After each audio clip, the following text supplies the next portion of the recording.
Assalamualaikum warahmatullahi wabarakatuh. Alhamdulillah. Nahmaduhu wa nasta'inuhu wa nastaghfiruh. Wa na'udzu billahi min shururi anfusina wa sayyiati a'malina. May yahdihillahu fala mudilla lahu wa may yudlil fala hadiya lahu. Asyhadu an la ilaha illallah wahdahu la syarika lahu wa asyhadu anna Muhammadan abduhu wa rasuluhu la nabiyya ba'da ma ba'd. Hadirin jamaah azakumullah. Sebentar lagi kita akan memasuki bulan Ramadan. Bulan yang mempunyai sejuta pesona. Bulan yang mempunyai banyak syariat. Bulan yang mempunyai banyak hikmah. Dan kesempatan sore ini kita akan membahas tentang Ramadan dan pendidikan karakter. Bagaimana Ramadan itu dikatakan oleh para ulama bulan tarbiyah untuk pendidikan karakter bagi kita semua. Tentu tidak semua unsur pembinaan karakter kita bahas. Hanya sebagian saja yang mungkin kita bahas karena ini sangat panjang sekali. Kenapa kita harus bicara tentang karakter? Karena terjadi kesenjangan antara Islam dengan umatnya hari ini. Islam sebuah din, sebuah syariah, sebuah aturan, sebuah hukum yang begitu luar biasa. Dan hari ini umatnya di Indonesia hanya mengambil sedikit saja dari agama ini. Kenapa? Karena secara jujur di Indonesia agama ini tidak serius. Orang beragama tidak serius. Gitu. Kita lihat umpamanya sekarang ini orang Jumatan itu banyak yang main handphone, banyak yang tidur, banyak yang ngobrol, nggak serius. Gitu. Demikian juga pengajian-pengajian itu orang nggak serius. Ini kondisi umat. Kalau dulu sahabat, mereka kaum yang serius sama agama.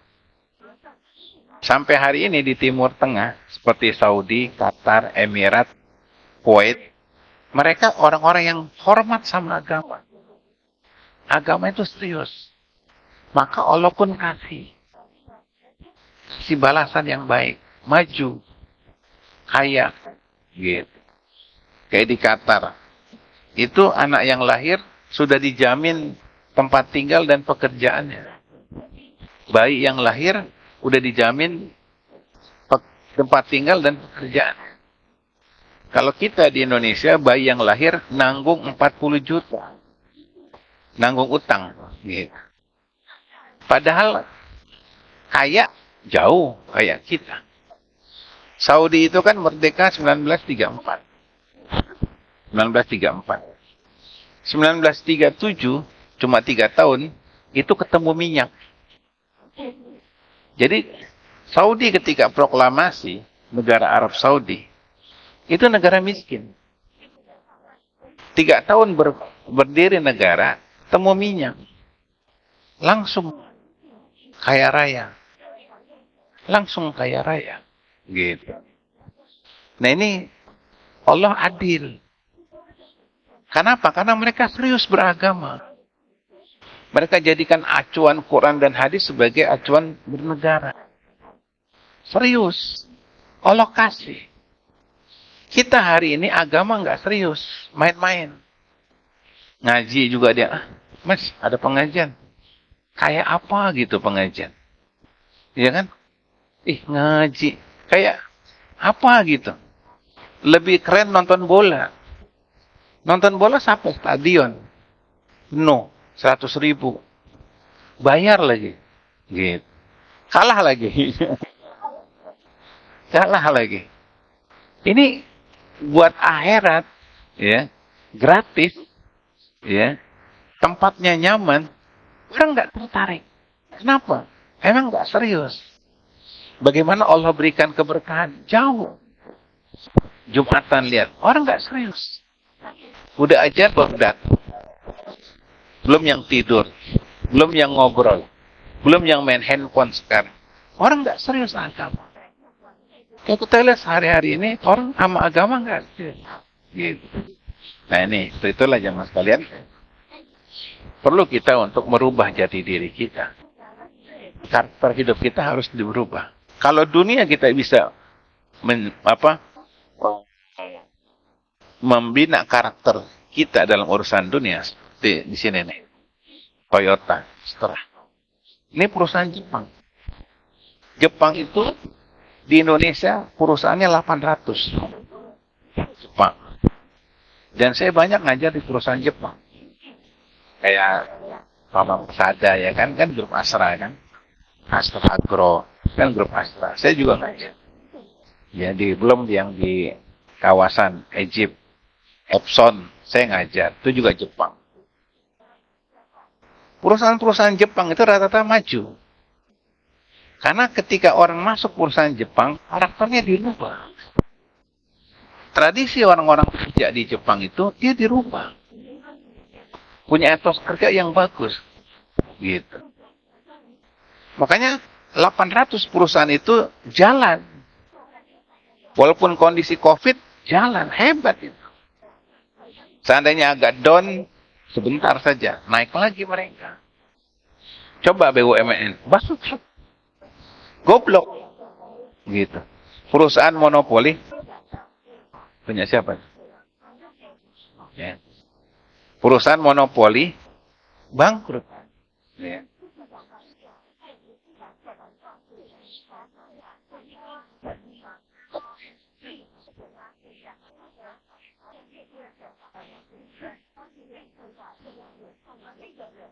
Dari aguan kali. Suruh tanam lagi bambunya. Bambunya suruh tanam lagi kan. Jadi jamaah sekalian kayak Jepang nih. Jepang ini memang agama kerja. Etos kerja.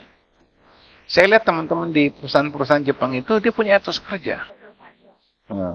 Program kerja. Gitu. Orientasi kerja.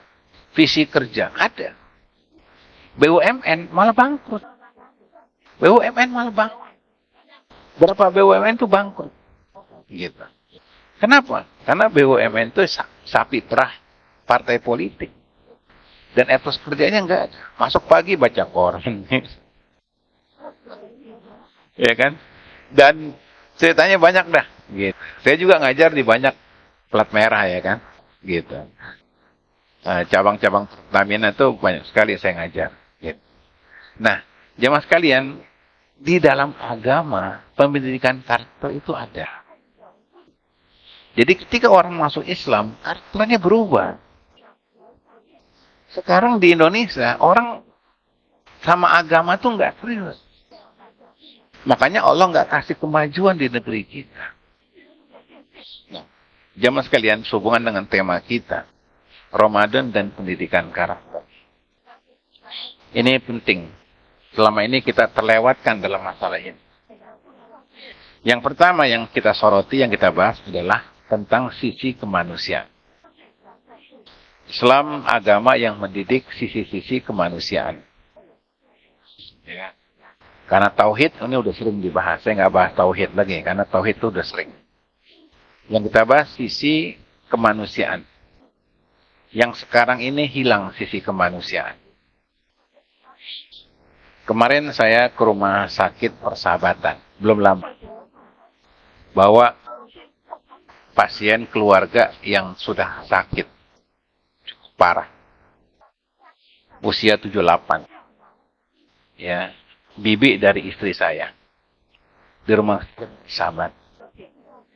Di tengah antrian panggilan dokter, itu ada suami istri, sudah tua, sudah sepuh. Dia ngantri panggilan. Kita tanya, Pak, Bu, memang nggak ada anaknya? Ngantri berdua panggilan dokter. Anaknya mana? Anaknya sibuk.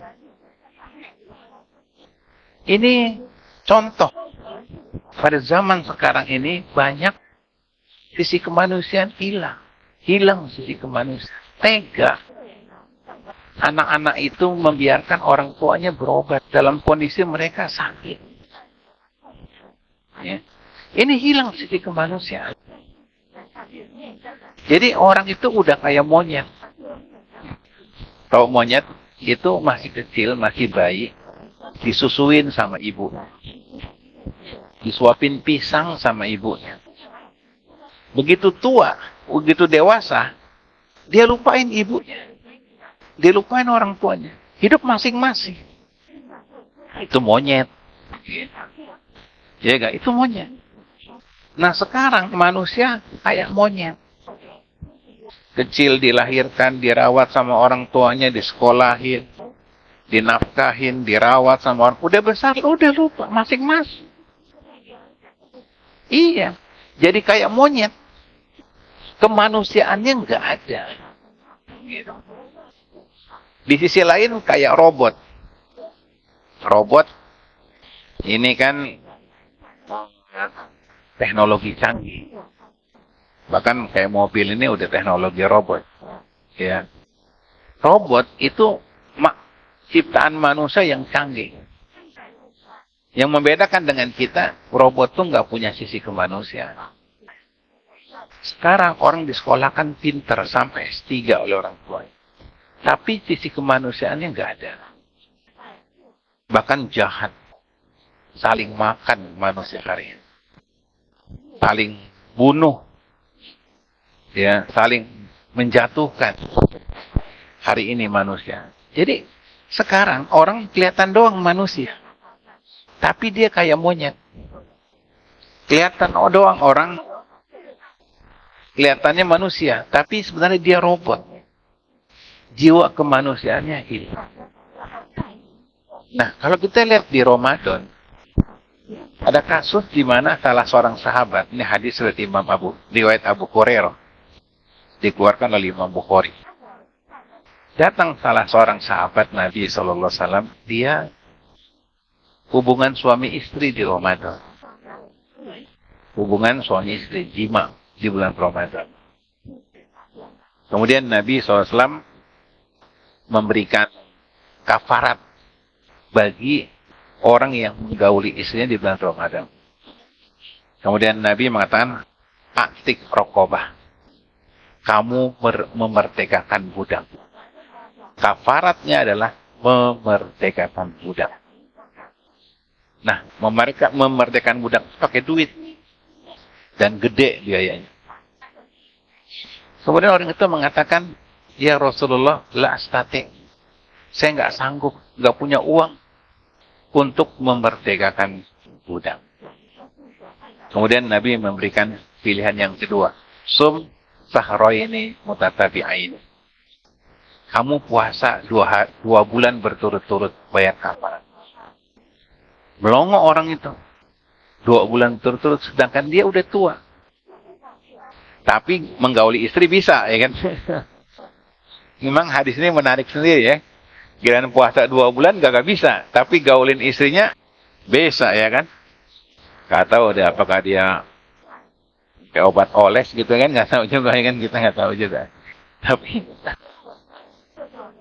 Tapi lucu nih emang hadis ini, di mana orang itu nggak bisa puasa dua bulan berturut-turut, tapi menggauli istrinya. Ya Rasul, saya nggak bisa puasa 2 bulan berturut-turut. Kalau gitu kamu ya atim sitina miskinan. Kamu berikan makan kepada 60 orang miskin. Kamu ngasih makan 60 orang miskin. Kalau kamu nggak bisa puasa betul-betul. Ya sekali makan. Ya. Kalau kita 60 bungkus orang miskin. Kemudian orang itu bilang, ya Rasul, la astati. Saya nggak bisa juga. Nggak sanggup. Kenapa? Dia miskin. Gitu. Ngasih makan orang 60 orang miskin. Kemudian Rasul memberikan 2 keranjang kurma. Kalau gitu kamu bagiin nih orang miskin 2 keranjang kurma. Jadi makanannya itu disubsidi oleh Nabi SAW. Kemudian orang itu bilang lagi, ya Rasul, dari ujung Madinah sampai ujung lagi saya yang paling miskin. Ya.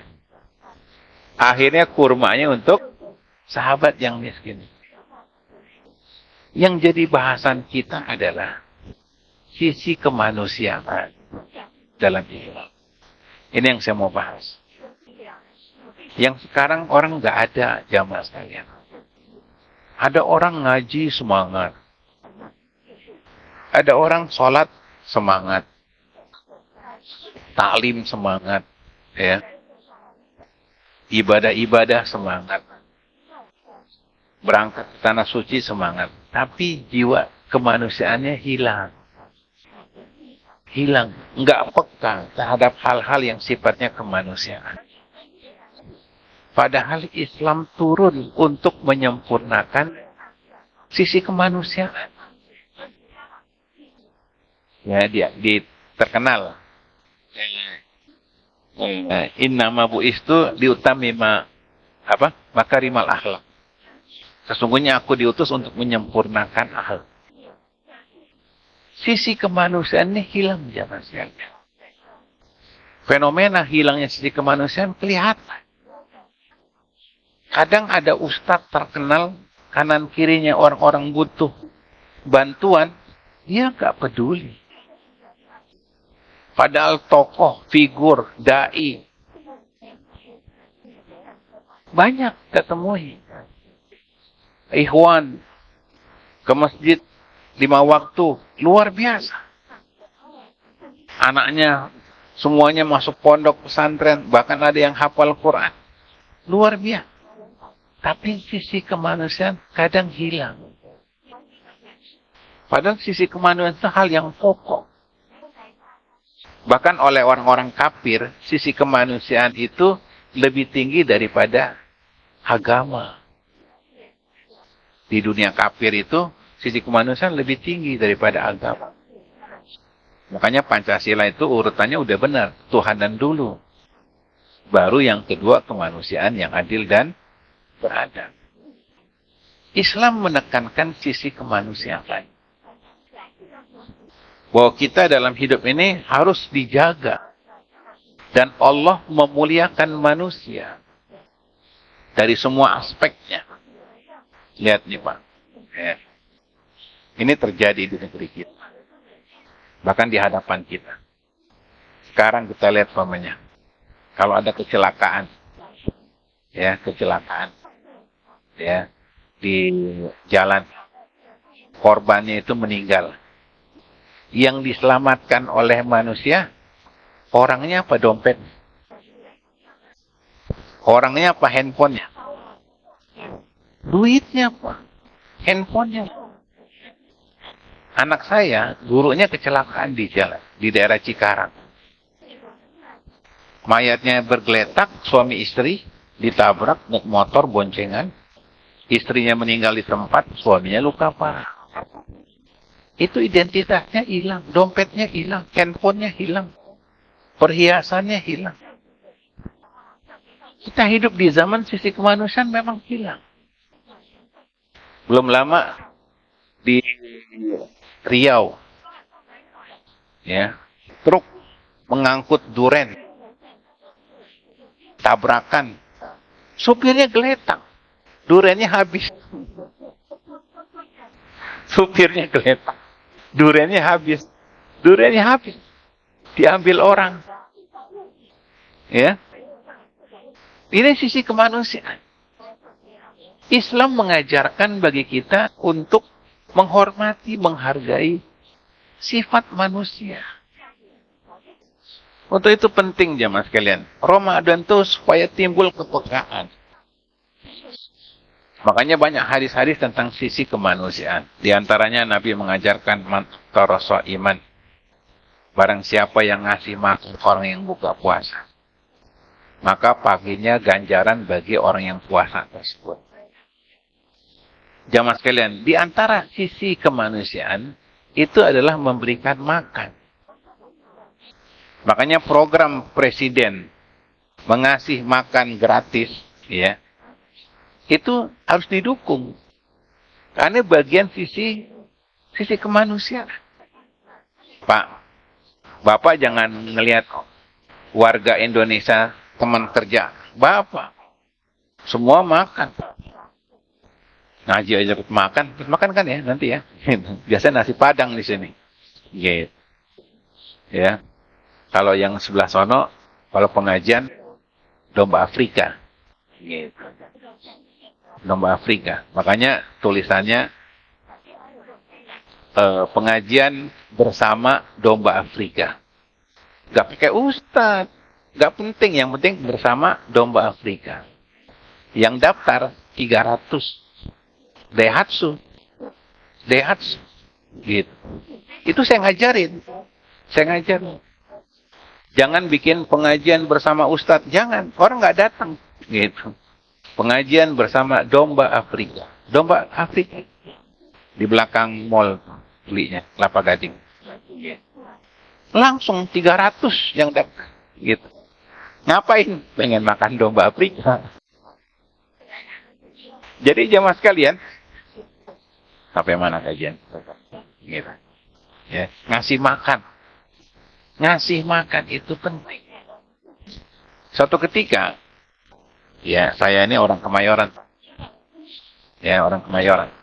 Suatu ketika, habis sholat maghrib, ada duit di kantong. Saya kasih tetangga saya yang kurang mampu. Bang, ada rezeki nih. Gitu. Jamaah sekalian, dia nangis. Gitu. Dia bilang apa? Saya keluarga dari pagi belum makan. Keluarga dari pagi belum makan. Jadi jangan Bapak lihat orang Jakarta makan semua. Karena di sini orang sudah punya gaji. Tapi kita keluar dari sini, masih banyak saudara-saudara kita belum makan. Makanya begitu pemerintah mengadakan makan gratis. Oh, kita bahagia. Walaupun yang dikasih makan, kasihan juga. Makanan orang penjara itu. Penjara aja nasi Padang. Penjara, nasi Padang. Saya gini-gini pernah masuk penjara. Ya, nasi Padang. Ngajar, bukan napi, ngajar. Di Cipinang, ya kan. Saya lewat kantin ya. Wih, masakan Padang nih. Bundokandung, ya, Bundokandung, ya kan. Enak. Kenapa? Disubsidi sama napi koruptor. Napi koruptor ngasih subsidi buat makan penjara. Makanya enak-enak penjara ya. Gitu. Nah, kembali bahasan kita. Jadi sisi kemanusiaan di bulan Ramadan itu tinggi. Jadi Ramadan itu membuat karakter kita ini timbul jiwa kemanusiaan. Sayang sama manusia. Peduli sama manusia. Tidak egois. Tidak mentingkan diri kita. Gitu. Coba nih. Ya, misalnya habis sholat. Kan sering ada. Misalnya makanan gratis. Itu rebutan. Kadang ada yang ngambil 2. Serakah. Kalau kita lihat sahabat Nabi, itu punya sifat isar. Isar itu mendahului orang lain ketimbang dirinya sendiri. Tuh. Wa yu'siruna ala anfusihim walau kana bihim khasos. Mereka lebih mendahulukan kepentingan saudara mereka. Walaupun mereka sendiri butuh. Jadi kalau kita ada sembako gratis, kita duluan. Kita nggak pernah mempersilahkan orang lain. Ini sifat egois. Ramadan membentuk kita punya jiwa kemanusiaan. Jika ada korban bencana, kita peduli bukan jadi penonton. Bantu. Kita ini kadang kalau ibadah luar biasa. Ya. Kalau baca Quran luar biasa. Ya. Kalau puasa sunnah luar biasa. Tapi kepekaan sosial rendah. Gitu. Kurang sayang dengan makhluk Allah Subhanahu wa ta'ala. Padahal sejumlah ayat, sejumlah hadis banyak bicara tentang kepedulian sosial. Sayang. Orang datang ke rumah sakit. Kalau orang miskin, sohibul BPJS, terlantar gak? Kayak BPJS telantar gak Pak? Telantar. Yang didahuluin yang bahaya. Itu sisi kemanusiaan hilang Pak. Memang hilang. Tega. Tega. Nggak terbentuk. Nah, Ramadan itu membentuk jiwa kemanusiaan. Orang menang namangnya doang, ngaji udah lama, udah senior. Haji bolak-balik. Gitu. Sholat sunnah, alhamdulillah, bagus. Hidayatnya sampai hitam. Tapi jiwa sosialnya enggak. Kemanusiaannya enggak. Jangankan orang lain. Kakak, adiknya, saudaranya, keluarganya yang lain. Enggak dia bantu. Hilang sisi kemanusiaan. Hilang. Gitu. Bahkan dalam hal ini kalah kita. Sama orang-orang yang enggak kenal agama. Di rumah sakit nih Pak. Saya pernah lihat. Ada salah seorang ormas. Ya. Apa namanya? Pemuda Pancasila. Temannya sakit di rumah sakit, dirawat. Itu temannya tiap malam gantian jagain. Temen. Itu nggak kenal pengajian. Nggak pernah ikut tabligh akbar, daurah, gitu, kajian. Nggak pernah. Tapi sisi kemanusiaannya, temannya sakit, dijagain. Coba yang ngaji, ustadznya sakit, boro-boro. Transfer aja kagak. Pura-pura. Makanya ada cerita begini. Seorang ustadz ngajar di pengajian. Ya. Tiba-tiba pengajian berhenti. Sang ustadz sakit parah. Di rumah. Pengajian libur. Pengajian diliburkan. Si ustadz punya tetangga. Tapi dia jarang ke masjid. Gitu. Kata tetangganya, Pak Ustadz sakit apa sih? Ternyata Ustadznya sakitnya berat. Pak Ustadz harus ke dokter, Pak Ustadz. Dibawa sama tetangganya ke dokter. Dan harus dirawat di dokter, di rumah sakit. Yang bayar tetangganya itu, yang bukan jamaah masjid. Sampai Ustadznya sembuh. Begitu sembuh, Ustadznya ngajar lagi di masjid. Pengajian ramai lagi. Jamaahnya tanya, Pak Ustadz, sakitnya apa sih? Kok sampai nggak bisa ngajar? Dijelasin sama Ustadz. Penyakit saya berat. Alhamdulillah, tetangga saya bawa saya ke rumah sakit. Dan semuanya dibayar oleh tetangga saya. Kata jamaah masjid, Pak Ustadz, tetangganya doain. Biar dapat hidayah. Supaya jadi jamaah masjid ngaji. Kata Ustadz, ntar kalau jadi jamaah kayak lu, pelit. Semua dong kayak lu dong.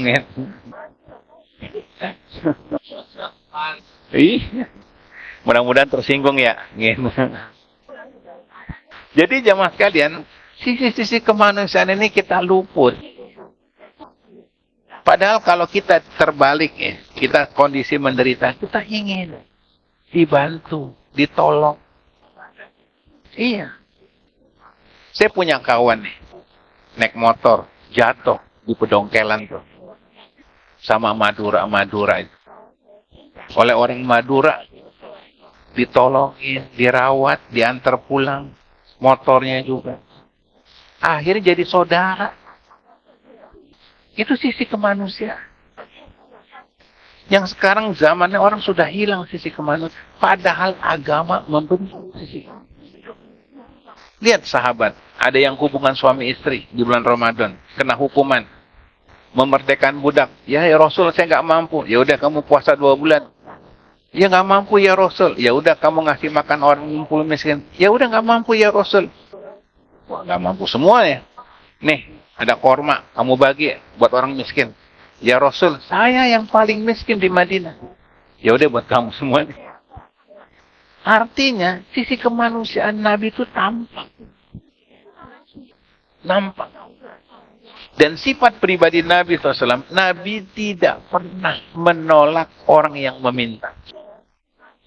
Kalau ada yang minta sama Nabi, Nabi pasti kasih. Itu sifat pribadi Nabi. Gak ada Nabi orang minta nggak dikasih. Itu sifat Nabi. Sehingga di hadis, Nabi adalah orang yang sangat dermawan di bulan Ramadan. Khusus di Ramadan itu, Nabi meningkat sisi kemanusiaannya. Paling dermawan. Kita Ramadan ngitung-ngitung buat pulang kampung. Dermawannya rendah kita. Kemanusiaannya enggak. Tega ngeliat orang miskin, minta-minta tengah jalan, melarat. Gak ada. Gak terbentuk. Sehingga kadang kita iri. Suatu ketika di tengah jalan di proyek Senen, itu saya ngeliat biarawati. Bagikan selembar 100.000. Orang-orang miskin dikasih. Terima kasihlah kepada Tuhan Yesus. Ya, kasih 100.000. Saya mau marah gimana? Dia ngasih. Kita mau ngelarang, kita nggak bisa ngasih. Dilema. Mereka cuma hanya sisi kemanusiaan, keimanan nggak ada. Nggak manfaat memang. Tapi kita sebagai penganut agama yang hak, kitab suci kita kitab yang hak, Tuhan kita Tuhan yang hak. Tapi hampir kita kehilangan yang namanya sisi kemanusiaan. Ya, kita ini sayangkan. Ngajinya sudah tinggi-tinggi, kitabnya sudah tinggi-tinggi, tapi jiwa kemanusiaannya hilang. Kalah sama preman itu. Ya, pemuda Pancasila. Temennya sakit, tiap malam 2 orang gantian jagain. Keluarganya suruh pulang. Udah kita aja yang jagain. Solidaritasnya tinggi. Kita mana ada yang begitu? Emang ada? Teman kita sakit, kita mau jagain. Kagak ada. Iya. Iya gak? Kena semua. Jangan pura-pura nunduk ya. Iya. Nah ini. Ramadan mendidik karakter kemanusiaan kita tuh. Jiwa kemanusiaan terus tumbuh. Yang kedua, ya, karakter pemaaf. Ramadan kita belajar untuk memaafkan. Ada doa yang kita baca menjelang akhir Ramadan. Doanya begini, Bapak-bapak mungkin udah apa? Allahumma innaka afuwun tuhibul afwa fa'fu anni. Ini gitu ya, Pak. Allahumma innaka afuwun. Ya Allah, sesungguhnya Engkau adalah Tuhan yang pemaaf. Tuhibul afwa, dan Engkau menyukai sifat maaf. Wa'fu anni, maafkanlah saya. Ramadan membentuk sifat pemaaf. Jadi dengan Ramadan tumbuh sifat pemaaf, tidak pendendam. Bangsa ini bangsa yang pendendam.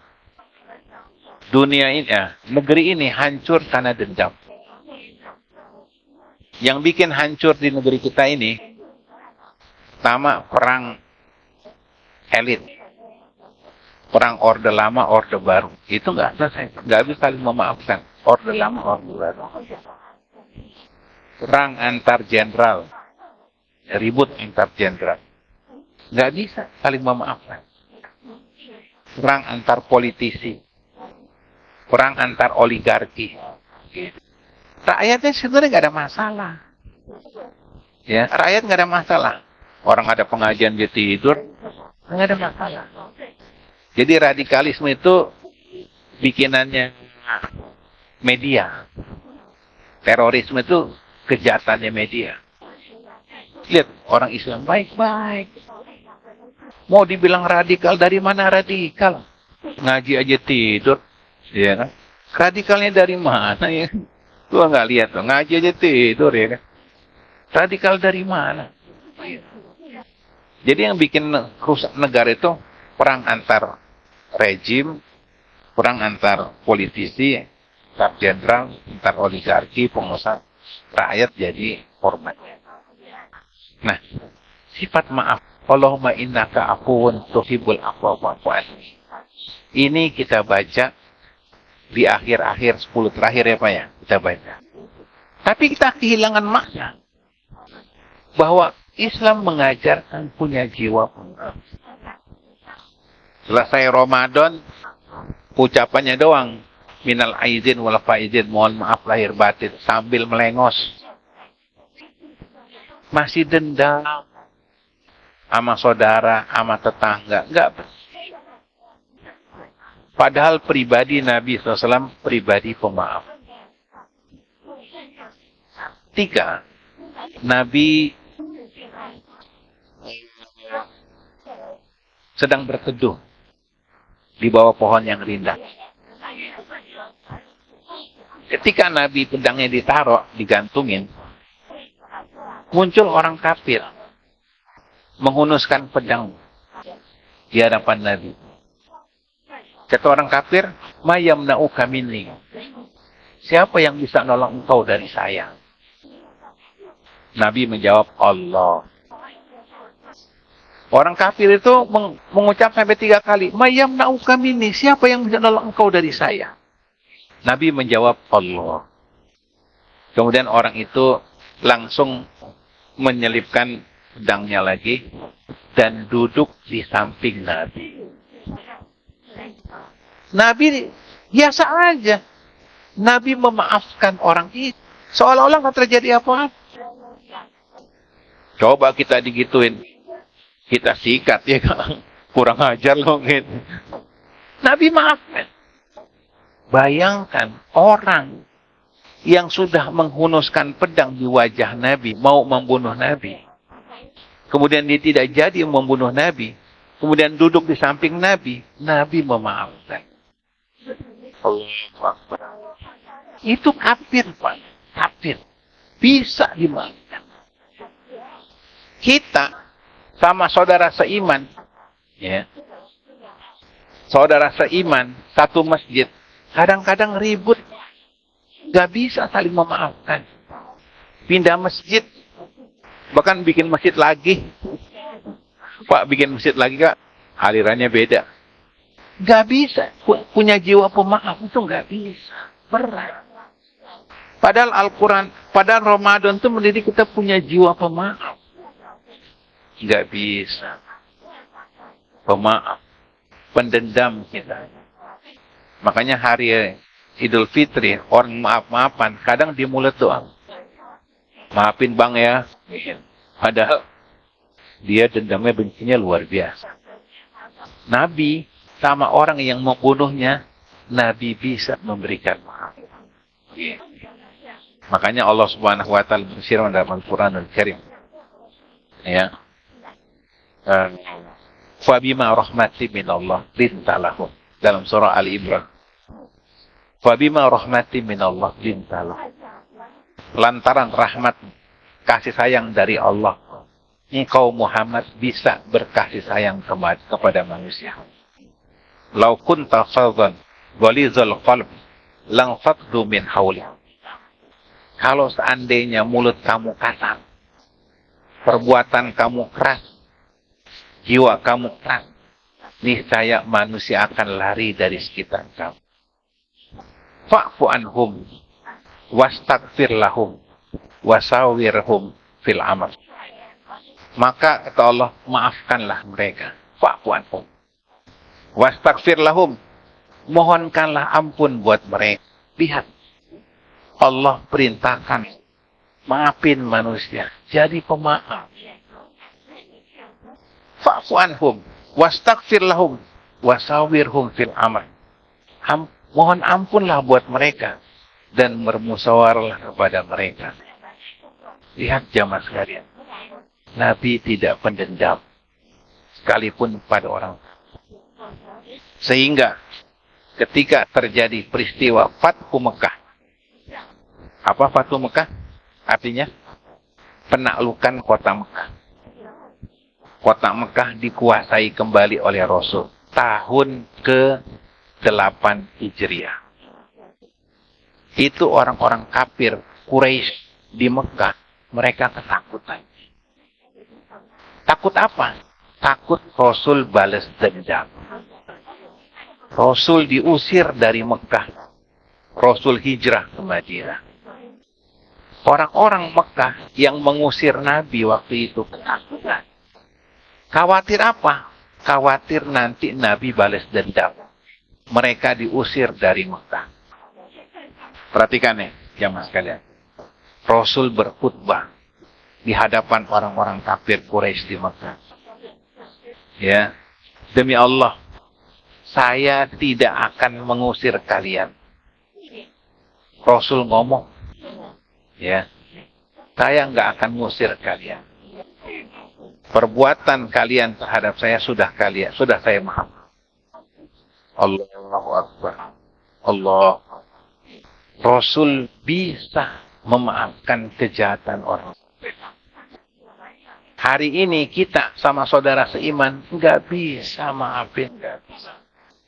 Sama saudara saja kita kalau udah ribut sampai mati, nggak damai-damai.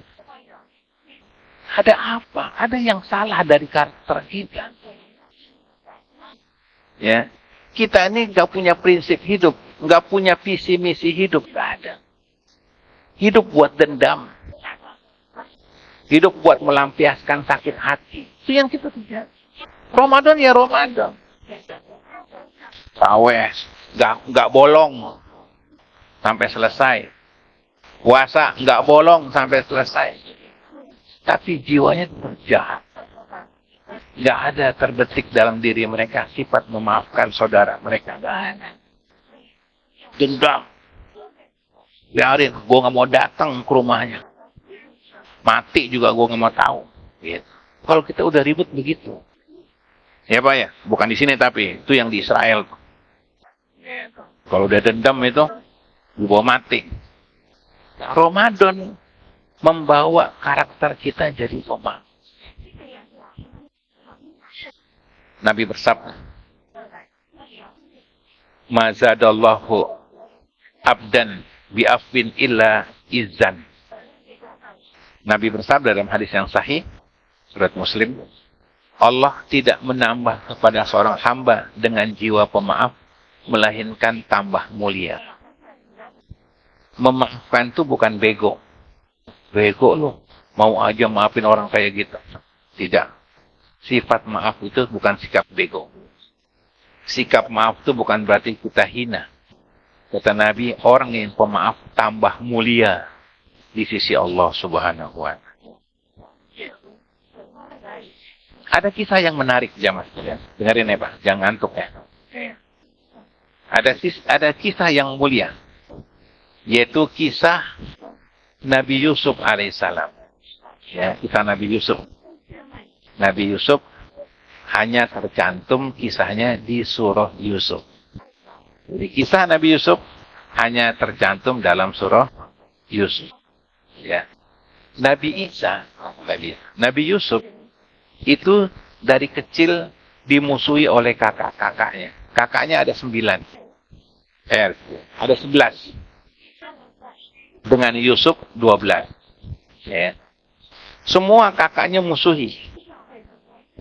Ya, semua kakaknya musuhi. Kakaknya Nabi Yusuf.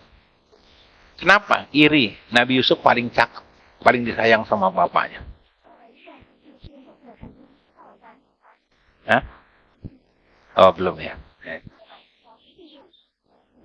Kita sampai Isa sampai biasa sampai mana? Hah? Teman-teman sampai Isa semangat gak? Kita sampai Isa pada kagak ada lagi. Sian banget Ustaz. Jamanya 51. Satu Ustaz 5 jamaah gitu. Ya. Nabi Isa, ya. Nabi Yusuf, ya maaf ya. Itu ketika kecil dimusuhi. Sampai kakak-kakaknya itu bikin konspirasi. Ingin membuang Nabi Yusuf. Dibuang Nabi Yusuf ke sumur. Dilempar sama kakak-kakaknya. Dan bikin sandiwara Nabi Yusuf dimakan binatang buas. Ternyata Nabi Yusuf selamat. Ada pedagang yang ngambil timba, ternyata dapat Nabi Yusuf. Ini kejadian di Palestina. Kemudian Nabi Yusuf jadi budak, dibawa ke Mesir. Puncaknya Nabi Yusuf di Mesir jadi menteri. Jadi menteri. Masih hidup. Kakak-kakaknya Nabi Yusuf biasa dari Palestina ke Mesir. Bisnis. Suatu ketika kakaknya berjumpa dengan Nabi Yusuf. Kaget. Ternyata Yusuf masih hidup. Ternyata Yusuf jadi menteri di Mesir. Akhirnya Nabi Yusuf memanggil semua kakak-kakak yang dulu mau membunuh Nabi Yusuf. Nah, kakak-kakaknya sudah ketakutan.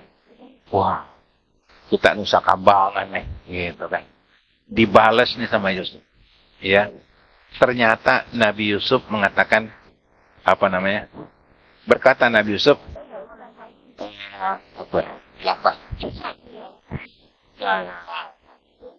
tidak ada balasan atas kejahatan ke semua pihak. Tidak ada pembalasan, ya. Tidak ada hukuman atas kejahatan kalian semua. Gitu. Yaghfirullahu lakum. Semoga Allah ampuni dosa-dosa kalian. Kaget, ya, kaget kakak-kakaknya Nabi Yusuf.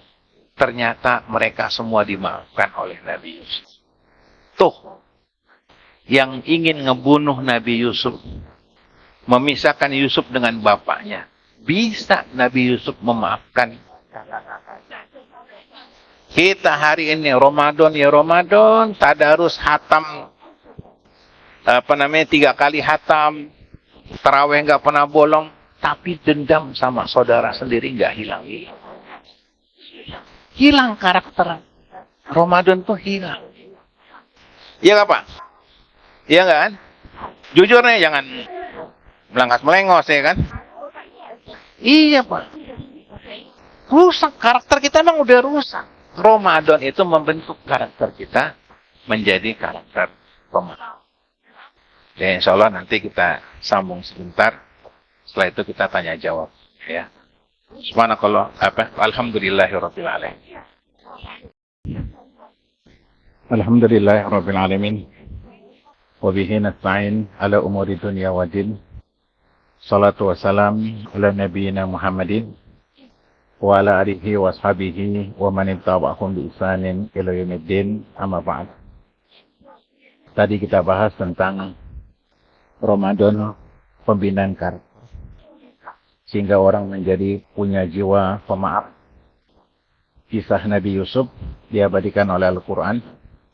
Walaupun dibuang sama kakak-kakaknya, kakaknya ingin membunuh Nabi Yusuf, kakaknya ingin memisahkan antara Yusuf dengan bapaknya. Tapi ketika Yusuf besar, jadi menteri di Mesir, ketemu dengan kakaknya dulu yang ingin membunuh Yusuf, namun Yusuf memaafkan kakaknya. Ini pelajaran berharga, pembentukan karakter. Orang jadi pemaaf, tidak dendam. Yang merusak kita hari ini adalah dendam sama keluarga, bahkan istri kadang tidak memaafkan suami, suami tidak memaafkan istrinya, orang tua tidak memaafkan anak, dan sebaliknya. Kita belajar dari Nabi Yusuf, bisa Nabi Yusuf memaafkan dengan mengatakan la tasriba alaikumul yauma. Hari ini nggak ada dendam atas kalian. Hari ini tidak ada hukuman kepada kalian. Jadi Yusuf memaafkan kesalahan kakak-kakaknya, kesalahan abang-abangnya. Luar biasa. Bahkan Yusuf mengatakan yaghfirullahu lakum. Semoga Allah mengampuni dosa kalian. Wa huwa arhamur rahimin. Dia Allah Maha Penyayang dan Maha Pengasih lagi Maha Penyayang. Ini karakter yang tumbuh di bulan Ramadan. Kalau kita lihat sejarah bangsa, ada yang namanya Buya Hamka dengan Soekarno. Buya Hamka dengan Soekarno ini teman sahabat dekat, sahabat karib dari masa perjuangan. Bahkan yang menikahkan Soekarno dengan Fatmawati adalah Buya Hamka, mat comblangnya. Luar biasa. persahabatan Soekarno dengan Buya Hamka. Namun setelah kemerdekaan, keduanya beda visi politik. Buya Hamka, Masyumi, dan tokoh Muhammadiyah, pro-Islam. Soekarno, pendiri Partai Nasionalis Indonesia, itu nasionalis. Sehingga terjadi konflik antara mereka. Pada tahun 64, Buya Hamka dituduh mau berontak. Kemudian oleh Soekarno dengan berat Buya Hamka dipenjara selama 2 tahun 4 bulan. Buya Hamka disiksa di penjara, dianiaya di penjara. Di penjara tanpa proses pengadilan. 2 tahun 4 bulan. Setelah tahun 66 ganti kekuasaan, Buya Hamka dibebas. Memang nggak bersalah. Nah, berapa tahun kemudian, 1970, Soekarno wafat. Ya. Dan di antara surat wasiat Soekarno, Soekarno ingin disolatkan oleh Buya Hamka. Jadi Soekarno minta Buya Hamka menyolatkan Soekarno. Buya Hamka waktu itu rumahnya di Kebayoran, Lazar. Kemudian surat wasiat Soekarno disampaikan. Buya Hamka langsung gegas ganti pakaian, datang mendatangi jenazah Soekarno di Wisma Yarso, yang sekarang jadi Museum Satya Mandala, Museum Pesawat, Museum ABRI. Semua kaget, terharu. Buya Hamka dipenjara oleh Soekarno. Tapi Buya Hamka mau menyolatkan jenazah Soekarno. Ini karakter. Punya jiwa pemaaf, tidak pendendam. Walaupun Buya Hamka pernah dizalimi, tapi mereka punya riwayat bersahabat. Tidak ada dendam. Tidak ada sakit hati. Sehingga orang yang menyaksikan itu menangis, terharu. Jiwa besar Buya Hamka. Ini yang sekarang tidak ada. Kita ngaji ya ngaji, serius. Salat ya salat, ibadah ya bagus, baca Quran ya lumayan bagus, hafal Quran, tapi jiwa pemaaf kadang nggak ada. Orang kalau udah marah, itu dibawa sampai mati. Orang kalau sudah dendam, dendamnya nggak akan padam. Ini pelajaran jamaah sekalian, bahwa sifat pemaaf adalah sifat yang mulia. Bukan kebodohan, bukan kehinaan. Semua menyaksikan itu, terharu dengan jiwa besar Buya Hamka. Ini karakter ini tumbuh di bulan Ramadan. Karena Allah punya jiwa pemaaf. Sebesar apapun dosa kita, kalau kita datang kepada Allah sebagai seorang hamba, Allah pasti akan memaafkan segala. Itu jamaah sekalian, besok berubahlah karakter kita menjadi insan kamil, manusia sempurna ketika Ramadan. Jadi Ramadan tidak hanya pembentukan ritual, tapi pembentukan kejiwaan kita. Jangan jadi pendendam. Jangan jadi orang yang gampang sakit hati. Bangunlah jiwa kita menjadi orang yang besar, lapang, pemaaf. Dan ini pesan-pesan di bulan Ramadan. Ya, mudah-mudahan yang sedikit ini ada manfaatnya buat kita.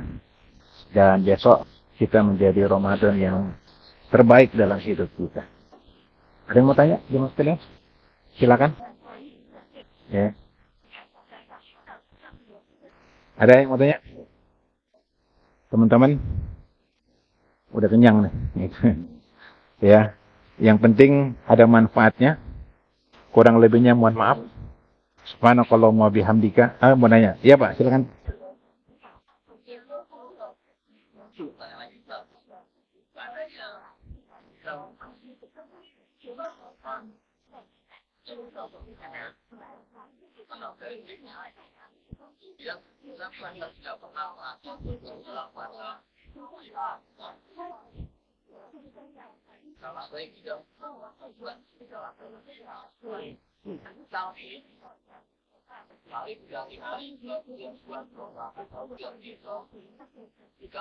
Tersebut terhadap kita seolah ada permusuhan gitu. Dan kita tidak sama sekali tidak mengetahui hal tersebut. Kemudian kita kembali bersikap, ya sudahlah, anggap saja kita tidak kenal. Salahkah tersebut? Ya, jamaah sekalian, harus kita ketahui, dunia ini namanya Darul Bala, tempatnya ujian. Namanya ujian seperti tadi. Kadang kita nggak salah tapi dibenci, dimusuhin. Sama kayak kasus-kasus kejahatan. Kita nggak salah tiba-tiba dikriminalkan. Banyak orang di penjara nggak tahu dosanya apa. Lagi duduk-duduk pinggir jalan, tiba-tiba ada polisi nangkep kita. Dan di kantong kita ternyata ada narkoba. Itu banyak kejadian. Kejahatan bisa direkayasa. Ya sudah, ini nasib. Kita diuji oleh Allah dengan fitnah seperti itu. Terima saja. Mohon sama Allah supaya ditunjukkan yang benar itu benar, yang salah itu salah. Banyak. Demikian kasus terorisme. Itu banyak jadi korban. Hari ini yang dituduh, yang dipenjara kasus teroris 2.000. Dan mereka juga nggak tahu kenapa mereka dipenjara. Gitu. Ini banyak kasus kejahatan di rekayasa. Bahasa modernnya kriminalisasi. Gitu. Nah, kita juga banyak di masyarakat kita nggak ada masalah sama kawan, tiba-tiba kawan itu benci kita. Mungkin kena fitnah dari orang lain. Nah, ujian ini menghapus dosa, mengangkat derajat. Dan kita minta sama Allah agar fitnah ini terangkat. Sama kayak Nabi Yusuf. Apa salah Nabi Yusuf sama kakak-kakaknya? Nggak ada. Hanya kakaknya iri, karena Yusuf paling disayang oleh bapaknya. Cuma itu. Tega, Nabi Yusuf dilempar. Sambil menangis, minta tolong. Kakaknya sudah hilang akal sehatnya. Dilempar ke dalam sumur. Dengan harapan Yusuf mati. Ya paling nggak diambil sama orang lain, dipungut sama orang lain. Yang itu Yusuf bisa sembah. Tapi Allah menjadi. Biar tidak. Ternyata Yusuf terhormat. Jadi pembesar, jadi menteri. Jadi kalau kasus kayak yang diceritakan Bapak itu, ya sudah, ini ujian. Minta sama Allah. Semoga dia menghapus dosa kita, mengangkat derajat kita. Kadang orang mau dikasih nikmat oleh Allah, diuji dulu nih. Diuji. Setelah lulus ujian, baru Allah menyiapkan tambahan. Mungkin kita mau ada kemudian dari Allah, maka diuji seperti itu. Memang berat. Saya pernah menangis karena difitnah. Ya, difitnah. Ya. Yang saya cerita dulu kasus Ambon tahun 99. Saya mengumpulkan dana ratusan juta di Kemayoran. Difitnah ngambil makan duit itu. Itu berat. Nangis saya. Gitu. Berat diuji. Dituduh makan. Gitu. Dituduh ngambil korupsi. Digosipkan. Allah. Itulah hidup. Gitu. Sudahlah, nanti urusan yaumul kiamah. Jadi kita jangan terlalu risau. Makanya hidup fokus saja. Jangan banyak mikirin masalah. Fokus depan kita mau kemana, cita-cita kita. Ujian pasti ada. Nabi lebih berat lagi. Disambitin, difitnah, dituduh tukang sihir, diusir dari kampung halaman. Terus setiap kita ada ujian. Ya, makanya jangan terlalu cengeng. Hidup harus tahan banting. Yang penting kita adik. Karakter kita tetap mulia di bulan Ramadan. Baru 2 kita bahas karena waktunya terbatas. Pertama, kita membentuk Ramadan, membentuk punya jiwa kemanusiaan. Yang kedua, Ramadan punya membentuk jiwa jadi penyuka. Jangan jadi pendendam. dikit-dikit dendam, dikit-dikit marah, dikit-dikit putus komunikasi. Jangan. Maafkan saja. Ya. Ibnu Taimiyah, salah seorang ulama yang 7 kali masuk penjara. 7 kali masuk penjara. Kenapa? Difitnah oleh musuh-musuhnya. Difitnah. Dan beliau wafat di penjara. Meninggal di penjara. Sebelum meninggal dia tulis wasiat. Bunyinya, kepada siapa yang memusuhi saya, kepada siapapun yang memfitnah saya, hari ini telah saya maafkan kesalahan saya. Gitu. Tidak ada. Saya maafkan fitnah kalian. Saya maafkan tuduhan kalian. Saya maafkan kebencian kalian. Maaf. 7 kali masuk penjara. Dan dia wafat di penjara. Tapi dia mampu memaafkan musuh-musuh. Ya, kita hari ini kadang sama teman cuma salah sedikit. Jadi nggak ada rasa maaf. Langsung putus. Jadi kalau kita umpamanya dituduh, biasa saja. Nanti Allah yang balas. Biasa saja. Gitu. Allah adil. Jamaah sekalian, ini sebelum saya tutup. Hidup ini ada Tuhannya. Ada yang ngatur. Tuhan Maha Adil. Nggak mungkin Allah biarkan kezaliman begitu saja. Pasti Allah balas. Sama dengan kebaikan. Nggak mungkin Allah biarkan kebaikan begitu saja. Yang baik Allah akan balas baik. Yes. Berapa banyak orang-orang yang baik Allah tampakkan keberkahan dalam hidupnya. Berapa banyak orang-orang yang jahat Allah tampakkan azab. Lihat Fir'aun, Qarun, kaum Ad, kaum Samud, Abu Lahab, Allah hina. Padahal pada masanya mereka berkuasa. Allah hina di akhir hayat mereka. Ada buku tebal, terjemahan, bisa beli di online kalau kita. Judulnya Akhir Hayat Orang-orang yang Zalim. Catat tuh. Akhir hayat orang-orang yang zalim. Itu buku menjelaskan dari A sampai Z dalam sejarah kisah orang-orang zalim. Pasti Allah balas. Allah sebaik-baik pemberi balas. Sudah. Gak usah kita balas, nanti dibalas. Setiap kejahatan akan dibalas. Setiap kebaikan juga dibalas. Ya Allah. Jadi kita jangan terlalu dengan dendam. Biar nanti Allah yang balas. Pasti. Dan Allah sebaik-baik pemberi balas. Ya, jadilah pemaaf. Karena pemaaf bukan kebodohan. Pemaaf bukan kehinaan, bukan kerendahan. Tapi pemaaf adalah kemuliaan. Subhanakallah.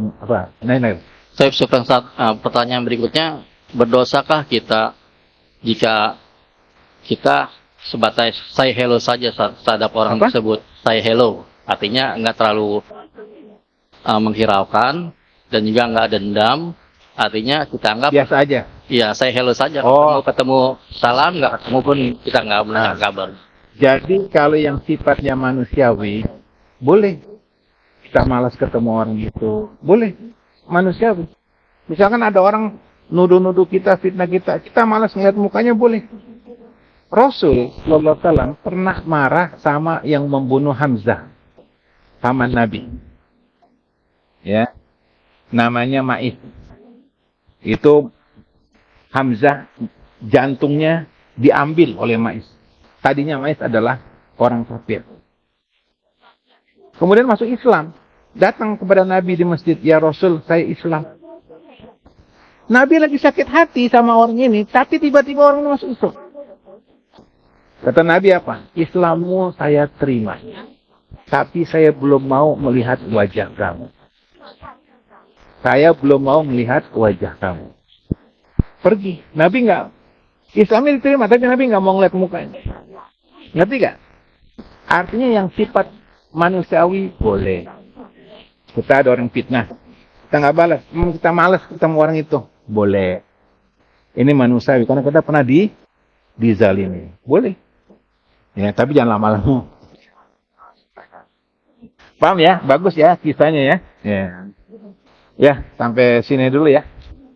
Subhanakallahumma bihamdika, asyhadu an la ilaha illa anta, astaghfiruka wa atubu ilaik. Assalamualaikum warahmatullahi wabarakatuh.